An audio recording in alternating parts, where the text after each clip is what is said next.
Hello, Isaiah here, and welcome to another Whiteboard Training Wednesday video. Today I want to talk to you about 7 ways to increase value to industry employers. How do you increase your value?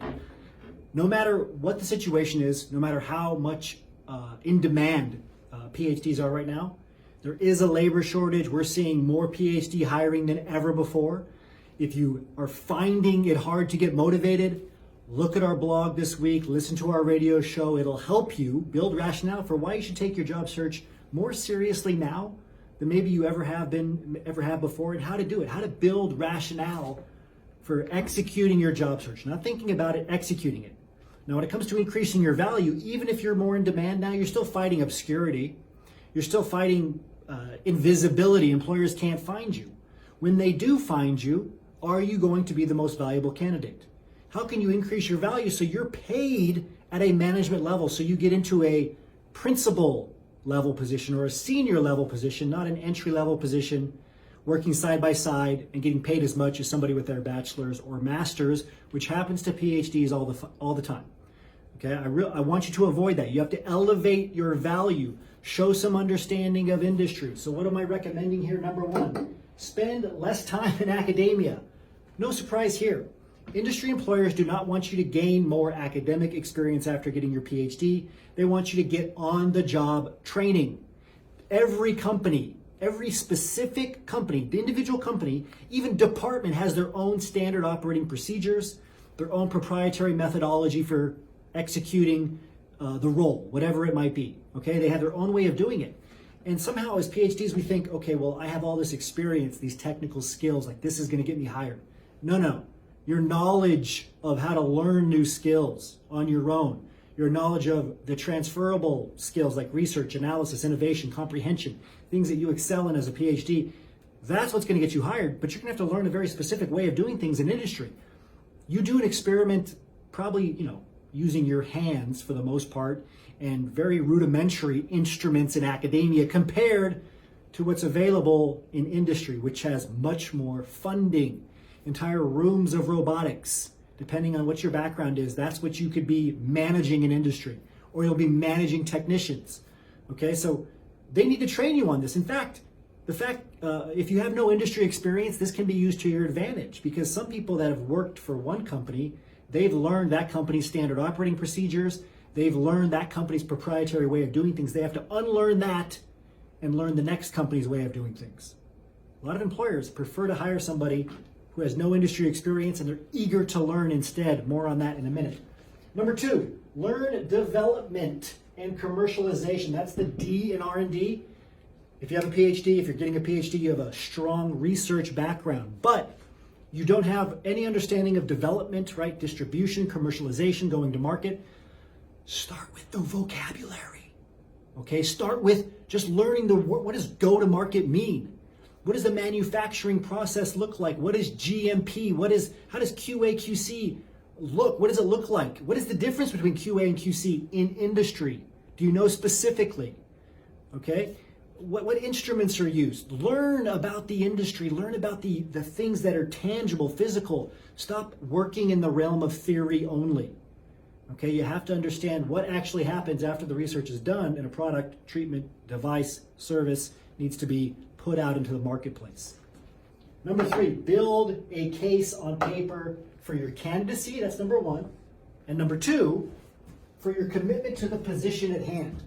Why do you specifically want a job at that company in that role and not another role at a different company? You're going to get all kinds of questions testing your rationale, testing your commitment.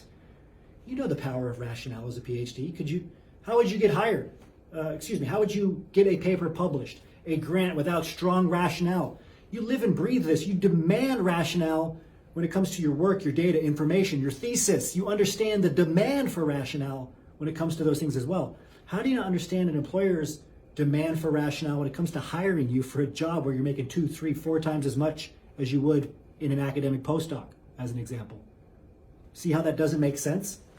You have to show that you have to build a case for why you're the best person for the job. You have to have confirmation bias for yourself to sell yourself for the position. What makes you the best candidate? What's your unique selling proposition?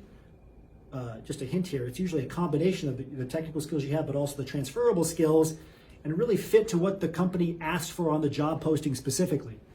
But don't forget this one, commitment to the job. Why do you want this one job? Why is it this job over every other job? Why is it this one company over every other company? Write this down on paper. Build this case on paper. Bring evidence on paper on why you're the best candidate, why you want this job over others. Where do they win compared to other? Bring press releases from that company about why they win. Say, I saw this press release. You are the best company in this area for this reason. You just need one reason where they win for them to be your number one choice. Build a case, okay? Even in academia, we have to build a case to get a paper published. It's not an airtight case, but we still build a case. Use that. Number 4, put 50 keywords on your resume. There was a time when I used to say, a resume, so really trying to show PhDs is not the most important thing. It's not. However, a resume will stay with you through the entire hiring pipeline. Okay, they'll ask for a resume regardless. Very rarely will they not. And that resume will be the last thing they look at when they gather in their hiring committee and decide, make the final choice on who to hire for the position. Now, it's much more competitive than it was, 10 years ago. Much more competitive than it was 5 years ago, just in terms of the level of quality they're expecting from you as a PhD on your resume. Make sure it's an industry resume. Make sure if there's a job posting, you're taking 50 keywords from a job posting. If you've never seen me go through this process, you have to learn how to do it. We teach on it in the Cheeky Scientist Association. Just email my team. They'll send it to me, support@cheekyscientist.com. Put in the subject line, 50 keywords. 50 keywords. I'll send you a bonus on that, some bonus content. But you need to learn how to pull 50 keywords out of a job posting, put it on your resume. Most PhDs, what do? They find 5 to 10 keywords. They call it quits, okay? You have to be better than that. Number 5, know the names and hierarchy of the people working at the company, specifically in the department you want to get into. Don't wait to learn this. When somebody at that company replies to you on LinkedIn or otherwise, that's the time to learn it. That's the time when you can ask questions about it. That's the time when you can drop a name of somebody else. Oh, I see you work in XYZ department. Do you work with Jane and Jason in that department? Show them that you know people. They say, how do you know that? We'll say, I just saw it on LinkedIn. It looks like you guys are in the same department. And then you can go into the rest of your informational interview questions, right? Names are powerful. They get people to engage. Right now, they're going to want to share more information with you because you've taken the time to research the company as well. That's something that's important for industry that a lot of us PhDs kind of steer away from. Learn the hierarchy. Learn the job titles at that company. They're often very different. What's the language that they use? Do they have the principal scientist, senior scientist, scientist 1, 2, 3, or does it just go junior scientist, senior scientist, principal scientist? Knowing that alone and referring to using these terms correctly in an informational interview, let alone a regular interview, can really increase your value to industry employers. 6, connect to competitors.